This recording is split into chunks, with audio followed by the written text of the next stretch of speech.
those of you that saw us last week, welcome back to Coal Region Football's Thursday night tailgate.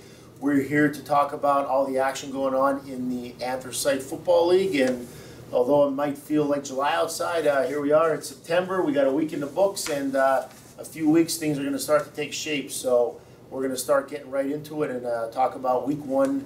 It's exciting action in the Anthracite Football League. So overall, we got to see a few games this weekend, a lot of exciting stuff, a lot of stuff that we thought we might see, a few surprises along the way. So, Coop, any overall thoughts about week one in the Anthracite League? We really didn't get that nip and tuck game that we were looking for in week one. You know, most of the games were pretty decisive. I know the Marion playing out of league, they were in a close game, but most of the league matchups this week were pretty decisive wins, lopsided affairs. So we really didn't get that nail biter yet, but we did get to see some kids put up some pretty big numbers that we can talk about later. Sure. Yeah, I mean things went how we pretty much thought they were going to go. I mean, North Schuylkill, Jim Thorpe, Marion, Blue Mountain, Schuylkill, Haven, Lehigh, all get W's, and those were your top six, excluding Tamaqua there, that were voted in the preseason poll.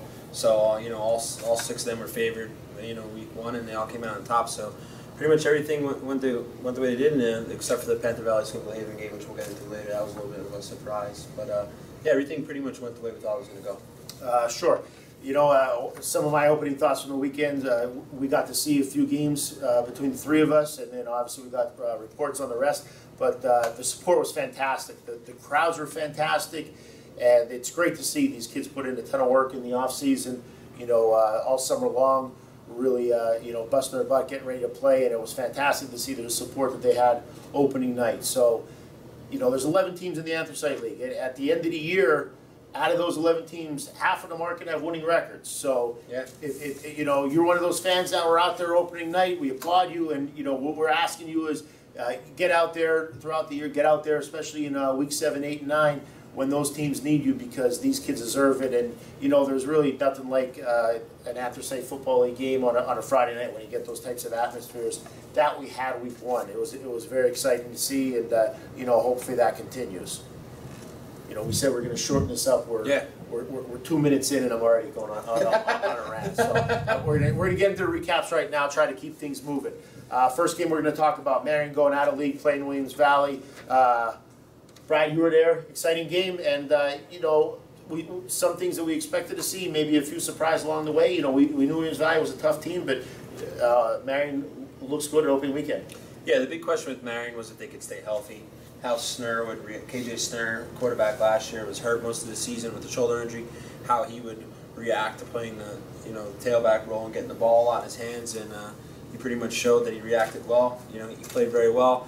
Got over the 100-yard mark, 2 touchdowns, and then you also have the big surprise with me was the Colts won 18-7. They had 3 turnovers. It wasn't a perfect game for them, but like you said, Williams Valley is a perennial Tri-Valley league.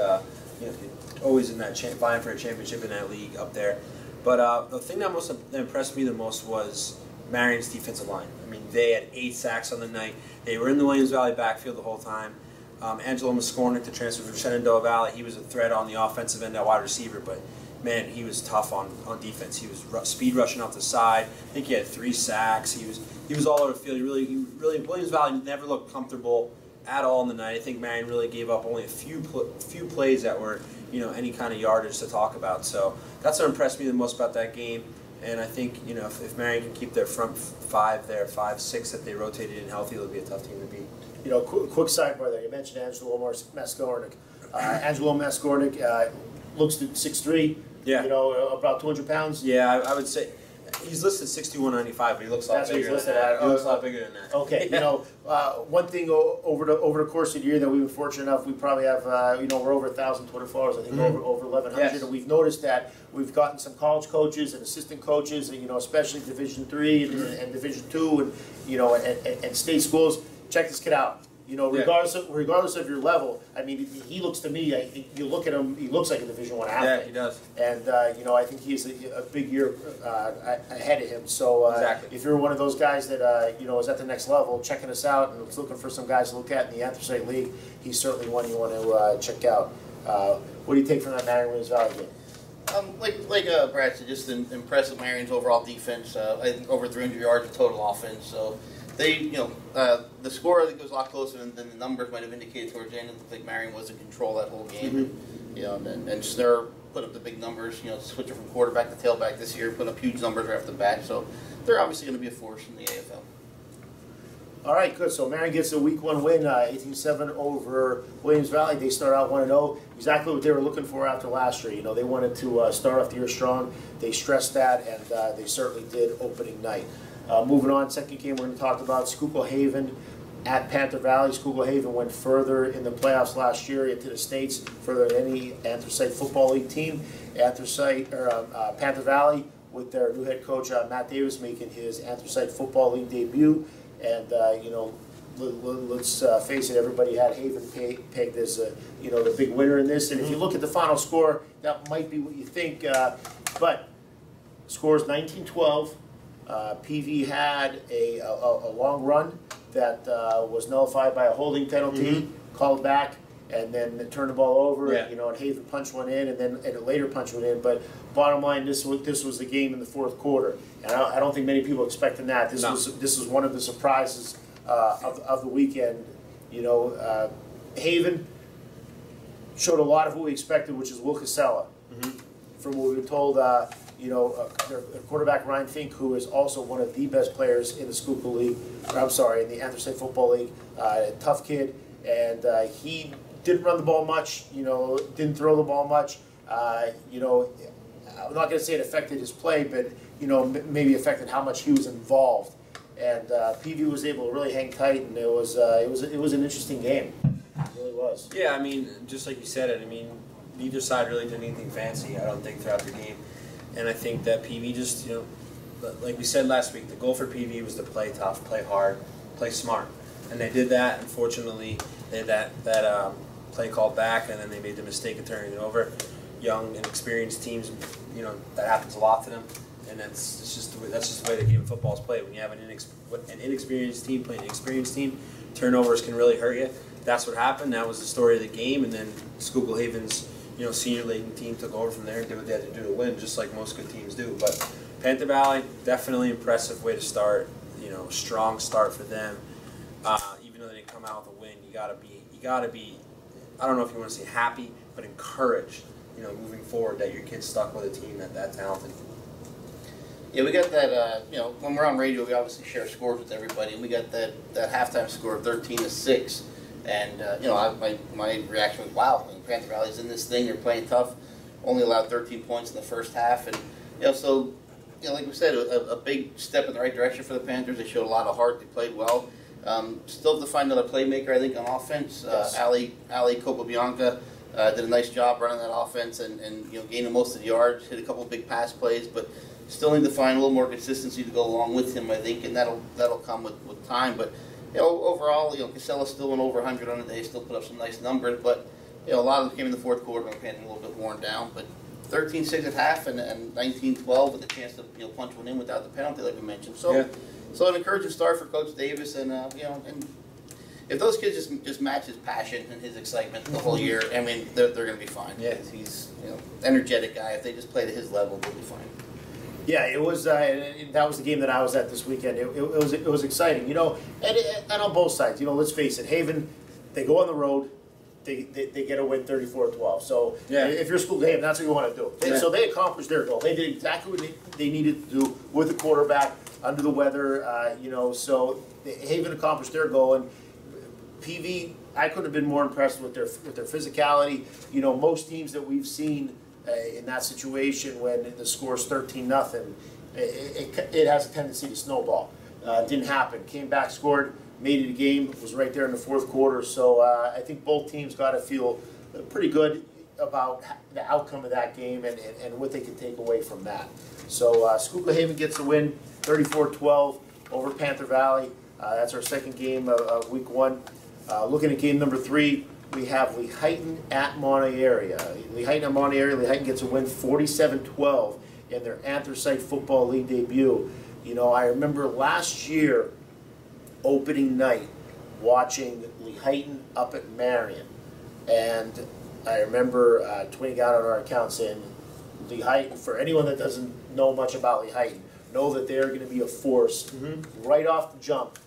in the Anthracite Football League, and they're there. We mentioned last week why Clements is a player that you need to know if you follow the Anthracite Football League, and Lehighton simply takes care of business week one. Yeah, that's a game I covered, and Clemens did take care of business. Second play of the game, he ripped off a 46-yard touchdown run, put Lehighton up early 7-0. Ensuing possession, Clemens gets a sack, a strip. Rosika scoops it up for Lehighton. He takes it back to the house, and then on Monoy's very next possession, Durashin intercepts a pass, returns at 78 yards, so 21-0 right out of the gate. We're 2 minutes into the game. Lehighton was at 21-0. Monoy didn't really know what hit them, and after that, Monterey did some good things, and even up to that point, they were moving the ball 4 or 5 yards at a time up the middle. When they tried to get to the perimeter or try to pass play, bad things happened for them. But Clemens is the real deal, both sides of the ball, offensively, defensively. Play very well. He moves all over in that 3-4 scheme that they play. He's a stand-up linebacker. He'll get down the lineman. He even lines up right over the center. Sometimes his bull rushes right up the middle. So, the Heighton was as good as advertised. I was impressed with the way they played. But Monterey is going to be okay. They do have some players, they have some athletes, and they'll progress going forward, obviously. The thing that impressed me was they were up 21-0 with only running 2 offensive plays. Yeah, that doesn't happen too often. Yeah, usually when your defense is on the field, it's a bad thing, but not that night. Yeah, that was the lead of the weekend in all the papers.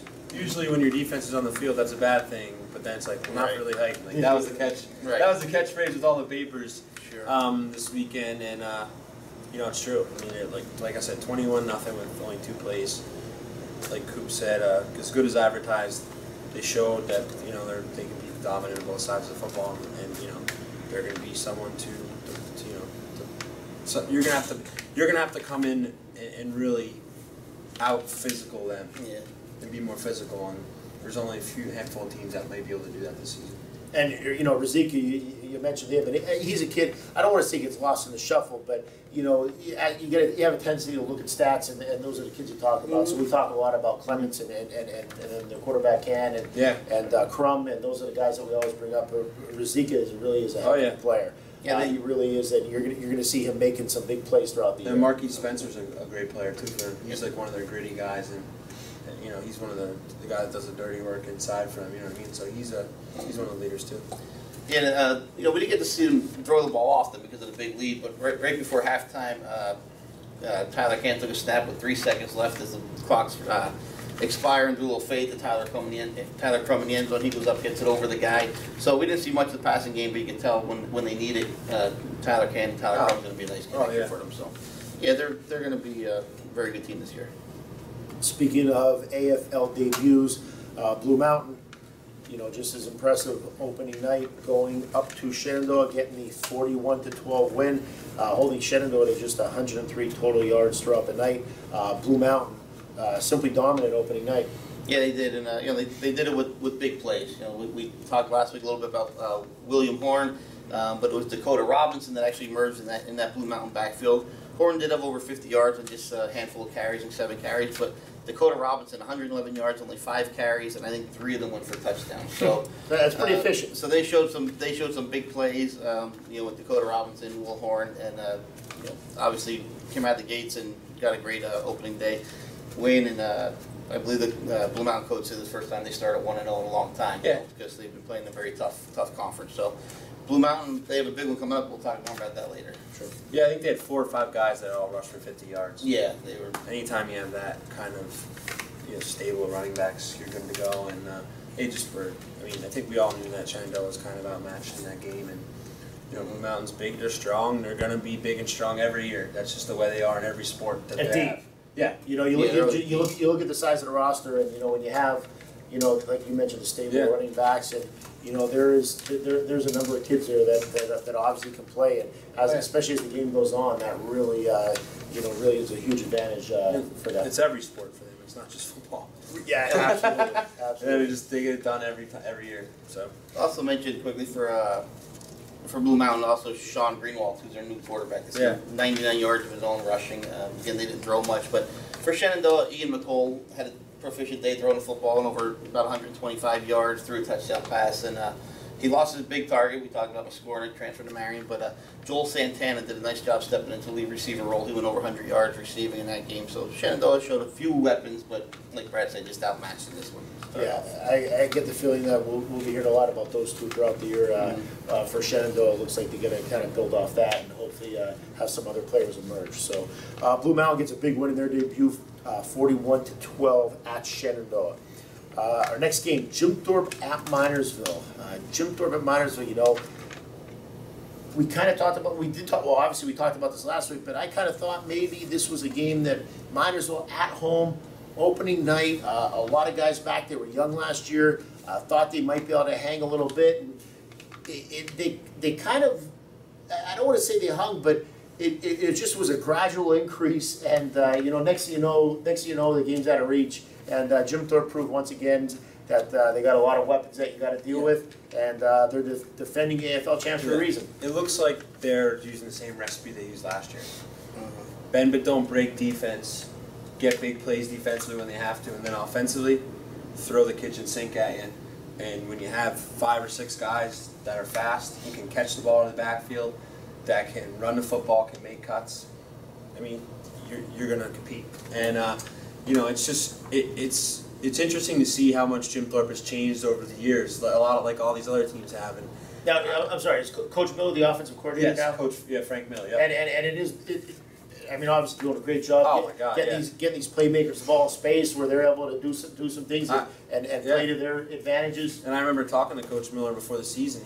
He's in a scrimmage and guys are you know radioing down to him like, hey, this guy's not gonna carry it. This guy's not gonna carry it. Like he's like, I just don't know if I have enough footballs for these guys. Yeah. You know what I mean? And it's just so interesting to see how much the game has changed in just 5-6 years, and how you can give the ball to 6 different guys and still win games. I mean, you could think about that maybe 10 years ago. Yeah. If your best running back got the ball 30, 40 times a game, and that's how you won. Now it's you got 5 or 6 guys that get 8 to 10 carries, and you win. So, like I said, I think Jim Thorpe's using the same recipe. They really they made it 356 yards rushing for Jim Thorpe. And you look at these, what these yards per carry would be. Yeah. Heller, 10 for 48. Yeah. Snitsky, 5 for 69. Carroll, 4 for 55. Madera, 5 for 42. Yeah. I mean, I mean, they're all getting the job done. Yeah, exactly. Yeah. Talking about spreading the wealth, and like I said, you know, week 1 you never know who's going to carry the load, who's going to emerge as playmakers. Yeah. And when I opened the paper and did read about that game and saw the guys that not only got touches but got productive touches, yes. Well, it's just going to make them so much harder to defend. And I was impressed with the way Frank Miller did spread the ball around. Yeah. And like you said, all these guys, it wasn't like anybody ran 10 times for 12 yards. They were all working on 5, 6, 7 yards to carry. So nice debut, not a debut, but a nice opening day win for Jim Thorpe also. Yeah, it was impressive. And in addition to that, the Red Swarm held Minersville to 118 total yards. Also, the Red Swarm got 3 shutouts opening weekend. Yeah. They not only the varsity, the JVs got a shutout, and their junior high team got a shutout as well. So, you know, if their stress is the Red Swarm, and they were getting back to that, and they said that last year, you know, it's trickled down, and you know that's got to be something they're super excited about. Yeah, a quick fun fact about Jim Thorpe is, back when the Reds, before they had those consecutive 1-9 seasons, back when they were the Red Swarm, they had some pretty prolific players, and a lot of those players are on this staff. Craig Zern, who played at Lehigh, is on this staff now. Kyle Parembo, who's a Anthracite All-Star linebacker, is on this staff now. You got guys like that are on this staff now that are you can see they're making a difference with the kids, and I think it's brought the energy back. And it's nice to see the talent staying at home and staying with your school and coaching. It's always great to see that, and you guys know that as well. So big win for Jim Thorpe. Great job. They beat Minersville 35-0 opening night. Last game we're going to talk about from week 1 was our game of the week, Tamaqua at North Schuylkill. We sat here and we knew, obviously, North Schuylkill, they're the preseason favorite, and they're the preseason coach's favorite, obviously, for a reason. Ton of weapons, very physical, really seem to have it all. At least myself, I kind of thought Tamaqua, with their physicality that they have typically shown over the last few years, I thought they would hang, keep it close. Wasn't exactly the case. And I think we'll see that North Schuylkill is just so hard to defend. They have so much. They run the play action so well. They run the ball great. When they have to throw the ball, they do it so efficiently. Griggis put the ball up, I think, 7 times, completed 5 of those, and out of 5 completions, 3 went for touchdowns. Tevin Murray, we talked about him last week, 2 touchdown receptions, as good as we thought he was going to be. So they just create matchup problems all over the field. If you're going to double team Murray, then you got to take a guy out of the box, and they're going to hammer you with the run. And so it's going to be interesting to see how teams try to match up with that offense throughout the season. But I think they're probably the best offense that we're going to see this year. Yeah, you talk about not having enough footballs. I mean, take your pick, really. Yeah, we talked about the size of their offensive line last week, and then they showed today they have the skill to go with it. When you have a line like that, a dominant line like that, you can pretty much do whatever you want offensively. Wally Hall kind of switched his offense late in the year last year, and that's when they had a lot of success. They kind of went to almost a pro-style offense, like Coop said, with a lot of play action. They got away from that triple option. Exactly. They're going exactly, and that's what they're doing now. And it's going to be fun to see how they match up with teams and if they continue to be as strong as they are now. And they like to rotate a bunch of backs too. Yeah. It's kind of a theme that we're seeing with Blue Mountain, Jim Thorpe, North Schuylkill. I mean, really, it looks like the only guys that are going to be the 20, 30 carry workhorses are going to be Cassell and Clemens throughout the season. Yeah, exactly. Everybody else looks like they're really going to spread it around and move the football around. Definitely, and unfortunately, it looked like DeMarco's freshman quarterback, Zuber, sustained an injury. Thad, if you're watching, we hope things go well, and we hope you recover quickly. And it looks like they're going to be moving Shilko to quarterback. Moving forward from there. So we'll see how that plays out. But North Schuylkill, just absolute weapons all over the place. I mean, tough defense, solid interior line. Skill players, running backs, wide receivers. I mean, boy, they really seem to have it all right now. And speaking of, we're going to talk briefly about our choices for our players of the week. Our hard coal performers of the week. My hard coal performer of the week. It's tough to pick one on North Schuylkill's offense, but you mentioned their quarterback Bobby Grigas. 5 of 7 with 3 touchdowns. I mean, you can't get much more efficient than that. No. So, we mentioned Kevin Murray last week. He had 3 of those catches, 2 of them going for touchdowns. Both of those guys had a fantastic game. I was tempted to go with the whole North Schuylkill offense, but we'll narrow it down. I'm going to go with Bobby Grigas, 5 of 7 in a huge statement opening night with a 35-6 win over Tamaqua, and him going 5 for 7, throwing for 3 TDs. Yeah, that was hard coal player of the week. Hard coal player of the week. My hard coal player of the week is KJ Snurr from Marion. 15 carries, 163 yards, 2 touchdowns. Kid's a real deal. I mean, he made his first touchdown move. He kind of juke moved to the left side of the line, and then when he got to the middle there, he broke through that first line. He did a nice spin move to get himself even more outside, and then sped into the end zone. That's the kind of stuff that Marion has needed over the years, I think, and now they have that with Snurr. And if he can stay healthy, that's a weapon that they can use, in all facets. They can put him at quarterback sometimes, tailback, put him in the slot. And I think that, he showed his versatility, and he showed that he's here to stay, and the shoulder looked good to me. He took plenty of hits full on, and wasn't shying away from hits, and had that big 65-yard run that put them up 18-7 and sealed the deal for him. So my hard coal player of the week is KJ Snurr. And my hard coal player of the week is Wyatt Clemens of Lehighton. Got to see him firsthand. 2 rushing touchdowns, second play of the game, 46-yard touchdown. But even more impressively, in my eyes, was the way this guy plays defense. He's, like I said, they play a 3-4 scheme. You can find him a stand-up linebacker. He'll get down on the line. He'll do whatever needs to be done. Sack with the strip. Making plays all over the field for Lehighton. And as we're going to hear about his offensive numbers all year long, but this kid's one heck of a linebacker too, and it was really fun to watch him play. Great. So, hey, quick sidebar. All those players of the week we just talked about, underclassmen. Yes. Absolutely. Underclassmen. So, again, for any coaches out there that follow us, that happen to click on and watch, check these guys out. So, there's our Week 1 AFL recap. We had a lot of exciting things happen in Week 1. We're going to take a short break. We'll come back and preview Week 2's AFL League games. We're back. This is Coal Region Football's Thursday night tailgate show. What we're going to do now is take a look at all the Week 2 action that we have coming up. The first segment, we took a look at all the Week 1 games, and we reviewed what we saw, talked about some of the players that really stood out, talked about some of the teams that stood out. Now we're going to take a look ahead and look at Week 2's action and see what we got coming up. Every week in the AFL, we're going to have one team playing out of league. This week it is Tamako. Tamako's taking on Schuylkill Valley. Schuylkill Valley, a team that really turned the corner the last couple of years and has really shown a lot of potency on offense. They seem to have some skill players that to really emerge, and they're coming off a huge win over Susquehanna. Tamako coming off that tough game against North Schuylkill. But, we have a feeling that North Schuylkill is going to do that to a lot of teams this year, so it'll be interesting to see how Tamako bounces back. Tamako is at home, so they get them at Stadium Hill. Going to be interesting to see how they do with the quarterback change. What do you make of this one? Basically, Tamako's defense just wants to bounce back this week. They gave up a lot of yards in North Schuylkill, giving them 35 points, so they want to bounce back a little bit. It's not going to be an easy task. They got a tough team in Schuylkill Valley who's been known to score a lot of points the last 3 or 4 seasons. Run a real spread offense, try to spread the ball around. Their quarterback, Connor Strausser, had 185 yards passing last week. They had a guy named, looks like Eddie Shuttleworth, who had 142 yards on the ground, and then his other backfield mate, Dylan Riley, had 127 yards on the ground. So you got weapons for Schuylkill Valley, and it's going to be another tough one for Tamako, but they're a tough bunch of kids, and they'll try to bounce back. And like you said, Thad Zuber out with for an extended amount of time with an ankle injury. Ernie Shilko taking over him. So just want to reiterate, Tamako just trying to bounce back. Tough bunch of kids, and we'll see how it goes. Yeah, I think the key is the amount of changes that Tamako has to make with the new quarterback, with the situation. Are they similar type players? Are they completely different skill sets? Does Sam Bonner have to change a lot of his offense?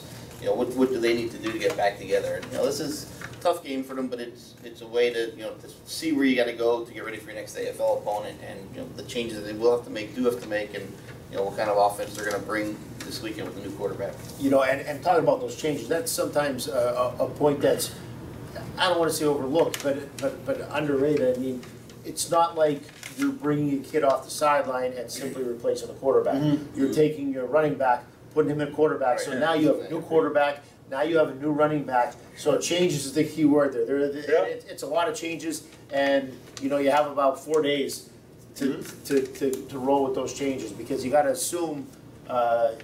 Their freshman quarterback, being that especially that he's a freshman, they wanted him to get as many reps as possible in the preseason, and now you are making a lot of changes at the quarterback and the running back position. Hey, we've seen Coach Bonner adjust in the past, and they've always seemed to improve as the year goes on. So hopefully they see some improvement this week, playing a tough opponent at home. So Tamako at home against Schuylkill Valley, first game that we're going to take a look at. Next, we got Shenandoah heading to Jim Thorpe.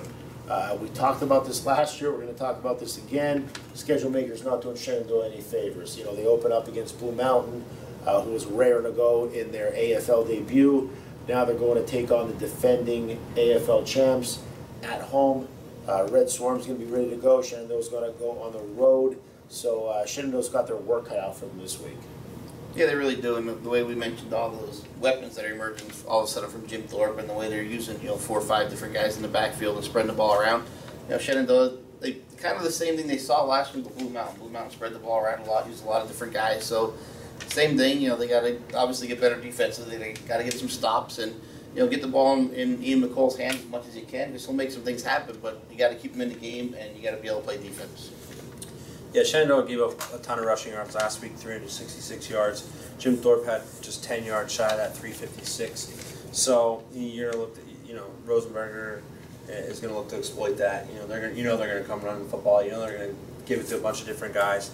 So and like Coop said, they have a bunch of rushers too. So it's just going to be, they're going to get the same dose they got last week. Just how they bounce back and handle it, is the question that remains. Yeah, so Shenandoah's going down there. They're dealing with the Red Swarm, and it was pitched a shutout, and feeling great about themselves. And then they're also dealing with the array of weapons that Jim Thorpe has shown they have this year. So Jim Thorpe, looking to go 2-0 and looking to defend their AFL title. Jim Thorpe's picked 7th in the preseason poll last year. Yeah. Picked 7th in the preseason poll this year. Yeah. And Week 1, they opened up my eyes, to be honest with you. Oh, yeah. I kind of thought it might have been a little step back. I don't want to say lightning in a bottle last year, but it was something you didn't expect. And, can they do that again? And week 1, they showed, hey, we got a lot of guys that are going to step right in, and the goal is the same. So impressive debut by the AFL champs last week, coming home this week against Shenandoah. So it'll be interesting to see if Shenandoah can make a game of it. Next game we're going to take a look at Monterey area at Schuylkill Haven. Monterey area, coming into the year before anything had started, there are little doubts about Monterey area with everything that they had lost. Could they come back and compete the way that they did this year, the way that they did last year? Looked good in their 2 scrimmages. They did some nice things, and you mentioned they did some nice things in their opening week game. That kind of gets lost when you just look at the score. Got some weapons. Richmond and Santa, they got some guys that can make some plays. So it'll be interesting to see if they could, keep this again at Schuylkill Haven. Yeah, take care of the football. That's the bottom line. They have to take care of the football. Last week it unraveled on them very quickly. 5 first half turnovers, I think 6 for the game. They're physical when they go smash mouth and go straight at you. They like to run out their triple option stuff too.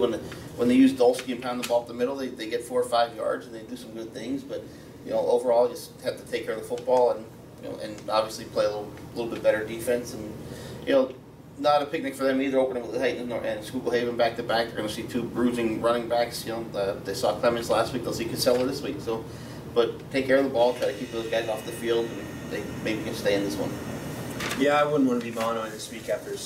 I'm sure Mike Farr has the boys all fired up after last week. He was quoted in a bunch of the papers saying he wasn't really happy with the way they played. And as anybody knows, if you know Mike Farr, he's a really fiery guy. And I think Schuylkill Haven's going to take. Maybe they rested on their laurels a little bit going into that game. We don't know what the situation was with Fink, like we said. We don't know if he was sick or whatever was going on with him. They didn't really get into the offense that much, but I would expect to see a much more ferocious Schuylkill Haven team this week. I mean, I just, like I said, I wouldn't want to be Mono area this week. I really think that, even though they have some skill guys, Mono area, I think that Haven really has the ability to be, even though they're a small school, they could be just as good as all those big schools that are top of the hill this year. So I think Haven's going to come in with a little bit of a chip on their shoulder this week, believe it or not, and maybe Casella might look for Casella to have some big numbers this week. I think he's going to have some pretty video game type numbers. I'm thinking. That's just my personal opinion. It's funny, we're talking about them possibly being a little disappointed last week. They won 34-12. Yeah. They won 34-12. Yeah. And Haven is a team, you mentioned Coach Farr, and he obviously does a fantastic job. Yeah. They are a team that improves as the year goes on. If you look at them historically throughout the last couple of years, they will get better as the year goes on. Oh, yeah. And once Fink gets going, they're a scary team. I think they have about 8 starters back on each side of the ball. Mm-hmm. These guys have been there. I'm sure they didn't need any motivation. They knew they didn't play as well as they had hoped. Mm-hmm. And it'll be interesting to see what happens this week when they got Monterey area. Next we got seems like we got a lot of games where we're looking to see if teams could improve and hang and make it a game. And it's the same thing with our next game, Minersville going to Lee-Heighton. Minersville got to be a little disappointed after last week. Opening up at home against Jim Thorpe and getting shut out 35-0. Now Minersville has to go to Lee-Heighton. Lee-Heighton proved opening night. They're going to be there. They're a force, and they're one of the teams at the top of the AFL right now. So can Minersville keep this close? Well, another tough game. If you're Minersville, you're coming off a week where you gave up 35, and you're going on the road to face a team that put up 47. So. You got to play defense, and it's much easier said than done. The Heighton has an outstanding offense, has playmakers. So again, Minersville has to find that way to start taking some steps and doing some positive things. But some of these the schools that were picked at the bottom of this preseason poll, the coaches poll, are really getting some tough matchups in the beginning. They are right off the bat. They're not getting a chance to match up. Like if they're the 10th or 11th team, they're not getting a chance to match up with an 8 or 9. They're going up to the 2s and the 1s, and so Minersville, going to the number 2 voted the Heighton team, and obviously they're going to have their hands full. So just want to try to make improvement. That's all Minersville can do this week is try to improve and play a little bit better defensively. Yeah, I agree. I mean, and you know, with all that, there's something else added to a nice little fun fact for you that kind of makes it, if you don't believe that's the reason why Minersville's going to have a top members, a little history for you. Minersville heads into their contest at the height, having lost 9 straight regular season games on the road. That's dating back to 2011. So their last 9 games on the road, they haven't won, which is not a good sign when you're going against a tough team like Lehigh. You know what I mean? Yeah. So. And they gave up a lot of rushing yards last week, and the Heighton ran the ball, I think, 36 times. So you know they're gonna, they're gonna run the ball again, and it's gonna be one of those matchups, where Minersville's gonna pretty much have to hope that the Heighton turns the ball over, and the Heighton showed last week they're more about takeaways than giveaways. So tough matchup again for Minersville, and they got to be looking for improvement. Exactly. They got to be they're looking to get a touch to score. Is what they Sure. want to do. They want to get in the end zone here. You never want to start off your season with not getting the ball in the end zone. So that's what they're looking to do first and foremost. Okay, we got 2 more games to preview, and these 2 games are the Coalition Football Thursday Night Tailgates co-games of the week. We got 2 games that we're looking at. We got one big backyard rivalry, and then we got another game that has 2 undefeated teams that are going to be matching up, and we're going to see right off the bat how good Blue Mountain is. Blue Mountain, we're wondering where they fall in this league. They may had a big time debut last week, but where do they fall as far as the upper echelon teams in the AFL go? And we're going to find out when they play North Schuylkill this Friday. So one of our co-games of the week is North Schuylkill traveling to Blue Mountain. Boy, this is going to be good. Coach, you're going to be there, right? I'm going to be there. Yep, I'll be there on WMGH Magic 105.5 if you can tune in. But talk about a clash right off the bat, a big one, and it's at Blue Mountain, so North Schuylkill has to take the trip a little bit on the road there, and like I said, we're seeing the top 2 of the top 3 teams in the preseason coaches poll, and I think it's going to be everything we're expecting. I think we're going to see some very good football. I think this will be our first close game of the year, but again, North Schuylkill, like I said, I like all the matchup problems that they cause, and I'm just looking forward to being able to call an exciting, great football game. I think this is going to be a big battle up front. You got 2 big, strong offensive lines. I think what gives North Schuylkill the edge is their ability to pass the football. Like you said, they run that pro-style offense, and Grigas has those targets. So I think you're going to see the play-action game used a lot. I think that's going to be to the advantage of North Schuylkill. But you never know what can happen. I mean, Blue Mountain could have a couple defensive schemes that are working for them on the night, and things could change. So. It's just one of those games, like you said, we could sit here and talk about who we think's going to win, but until early on in the season like this, when not everybody's really figured each other out yet, we only got a week of film to watch for each coach, and any coach will tell you one game's not enough to know what you have to prepare for. You can prepare your best, but until the football kicks off Friday night, we're not going to know who the best team is. But like Coop said, he's in for quite a night Friday, and I'm sure it'll be fun for everybody. Yeah, I can't wait to see how Blue Mountain's defense does against North Schuylkill's offense. Right. Because we sit here, we know what North Schuylkill has on defense, and you know that Blue Mountain has a bunch of athletes, and I think it would be shocking if Blue Mountain scored a ton of points or scored no points. Yeah. You expect Blue Mountain to be around that 14-point range or somewhere in there. If just looking at the numbers, looking at the teams, that's kind of what you expect. But what can Blue Mountain's defense do against North Schuylkill's offense? Like I said, first thing you have to do is you have to decide how you're going to defend Murray. Are you going to try to double him? Are you going to take that guy out of the box and against the run? And they have to find a way to get pressure on Grigas, which is hard to do because they run so much play action. They're so good with their running game. So Blue Mountain, I believe they run the 3-3 stack, and they're going to move some guys around. And like I said, it's always a tall task. But then on the other side, North Schuylkill still has to defend Blue Mountain. Blue Mountain showed last week that they have some speed. Dakota Robinson can get to the edge. He can break big runs. Shane Greenwald, the new quarterback, doing a nice job. So, both teams have unique matchups. And I know, I teach with Anthony Russo, the offensive coordinator for North Schuylkill. I know, he's had his nose in the book all week, and he's watching film and just trying to figure out what they're going to do. And I know Blue Mountain's doing the same. And this really should be interesting. There's just be so much speed on that field and size and just everything you look for in a high school football game. That's going to be a fun one to see. And, Blue Mountain, North Schuylkill, whether it be, basketball, baseball, when those teams get together, you're always in for a good one. And sure it's going to be the same on the football field Friday night. Yeah, and we've talked so much about Grigas and Jordan and Murray, but there's other playmakers emerging. You're going to hear names from North Schuylkill, Verpitsky, Zahodnik, both quick guys. Verpitsky from the backfield, Zahodnik's a nice wide receiver to complement Murray. So there's weapons all over the place. They really are, all over the place. We haven't seen Blue Mountain's passing game yet. They had kind of had an easy time last week just running the ball. So we'll see if they get to throw the ball a little bit and learn more about them as we go.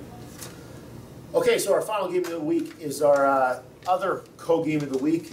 Panther Valley heading up to hometown to play the Marion Colts. This backyard rivalry is one that is always something that the kids and community really looks forward to. A lot of excitement that we're seeing around school at Panther Valley for this game. I'm sure it's the same up in hometown. And, PV, I know for a fact after their game against Haven, they're feeling pretty good. Mm-hmm. They know that they can compete. Mm-hmm. Marion, on the other hand, especially after last year, not starting off the way that they had hoped to, and having to really pick it up at the end of the season. They're stressing starting out strong. They got some real good momentum week one with a nice opening night win over Williams Valley. So this backyard rival, this is going to be exciting on Friday night. It really is. Yeah, I'll actually be at that game. That's our Times News game of the week too. So pick up a paper on Saturday morning and you can see what happened in that game as long as all the area games. So that's where I'll be Friday night, and we're excited about that. I mean, this game is always one of my more favorite games to go to during the season because the crowd's huge. And you have so many people and families from the same area that come to root for these different teams. It's always exciting to see that. I think this comes down to is how well Panther Valley's offensive line can hold up against that speed rush that Marion has. I mean, the 8 sacks last week against a notorious, always well-backing team in Williams Valley. If Panther Valley can do some things offensively to mix it up, I mean, they're going to have to mix it up. They cannot depend just on the run. Their Kobe Bianco is going to have to make some plays with his arm. I mean, he's just going to have to do it. Because if you let Marion key on one thing, I think with all those speed rush guys, I mean, you're going to have some issues. I mean, you have to set some screens, some draws, stuff like that, just to kind of keep them off balance, and then hope for some turnovers. You know what I mean? And like you said, Panther Valley's feeling really confident, I believe, because they one of the best teams in the league, and they hung with them. So now they're going to this game, and the emotions are going to be high. You don't want the emotions to be too high, because sometimes that can hurt you as well. They're going to be too high. they're going to be really high. Off the chart high. Yeah, I can tell you that. Yeah, it was funny because I talked to both coaches for our Game of the Week article. And, Coach Davis was real stern, saying like, "Listen, we're going to try and put our kids in the best situations. That we're going to be prepared. We got to try and keep our emotions high, but not too high. Because we got control of our emotions out there." And then when I was talking to Coach DeCoste, he basically said, "Listen, we could play Panther Valley week 1, week 5, week 9, week 10. It doesn't matter. Throw the records out the window. You're going to be in for a heck of a ball game, no matter what the circumstances." And both coaches were right on point with that. And I'm excited to see what kind of ball game it turns into, and I'm sure there'll be all kinds of different things that happen, and we'll sit here next week and analyze it. But always exciting atmosphere. Going to be a very, very tough, intense game. And week 2, we're already here, so that's great. Yeah, and for me, Kylie, we were talking about how will Panther Valley defend Marion. Last week against School Haven, they pretty much, it was bread and butter. Casella's going to come at you. There wasn't much threat of a pass. You could load the box. You could do whatever you got to do to stop Casella. Marion, a little bit different. They got Muscornick on the outside. Does Panther Valley have a kid who could lock up with him one-on-one and stop him from making plays? Will they have to double him on the outside? So kind of like we talked about North Schuylkill, I think Muscornick creates those same matchup problems for defenses for Marion, because they do have the threat of passing the ball. So big task for Panther Valley defensively once again. Like I said, they showed they played good defense last week. I'm sorry. And a couple more guys emerge as playmakers, but I think we're going to see a ball game. I think Panther Valley is going to stay in this, just on emotion alone. They always get up for this game. They will play hard, and hopefully Brad will be in for a close one and a good one. Yeah, I mean, you made a good point. With Marion, we talk a lot about North Schuylkill's weapons, but you look at Marion, and there's some weapons there. Sure. You have Muscornick. Now you have Steer that moves into the backfield. You have Kaczynski, who, as a true freshman, played so tough at the end of the season last year. And then you have Augusti. We even talked about Nico Augusti, who Just flat out fly. Yeah, they can just exactly, fly. yeah. I mean, there's some weapons there, so they're not an easy team to defend. With those amount of weapons. Coach Davis, or Kid Genius, as we call him, he's his work cut out for him. Getting that defense ready for those weapons. But the offense, it was impressive to see how the offense for Panther Valley progressed as the preseason and then the first game went on. I mean, they didn't score in either of their scrimmages, right? And then they really picked it up. As the first game went on, they really started moving the ball in the second and third quarters there, and made some things happen. And on the other end, Marion, they took care of business. They made some big plays when they had to. What was his final numbers? 15 rushes? 15, 163, so like over 10 yards to carry, obviously. I mean, extremely impressive. Mascora coming up with a huge TD right before halftime. That was the biggest play of the game. And Snur with the 37-yard catch to set it up. Yeah. Yeah, exactly. Yeah, so 200 yards. Yeah. 200 yards for Snur, in his first game back, moving to the new position. So it's going to be exciting one. We got two great ones there that are our co-games of the week. We got Blue Mountain and North Schuylkill clashing, and then the backyard brawl between Panther Valley and Marion. So before we wrap this up, Coop, any closing thoughts? I said just looking forward to an exciting week too. Hopefully we'll get a few more tight ball games. I think on paper we see a couple mismatches, but those two that we talked about at the end, I think could be some really good games. Yeah, same thing with me. Like we said last week, we were excited to see how things were going to unfold. They kind of unfolded like we thought they were going to. This week we have two games where we kind of think they're toss-ups. So always important to see which teams can now starting to set themselves aside. Even though it's week 2, you can kind of start seeing, all right, that week 1, the jitters are out now. Now we're going to see more focused football teams, and we got 2 big games this week, and it's only going to get better from here. You know what? You're right. It's crazy to think like it's 85 degrees outside right now, but in 14 days or so, this league's really going to start taking shape. Yeah, exactly. And we're going to kind of know what direction a lot of teams are heading, and it happens like that. Yeah. So for those of you that are fans out there, you got 9 more Friday nights to get out there and watch your team get to a game this Friday. Co-region football's Thursday night tailgate. That is our week 2 show. Thanks for coming out. We'll see you next week.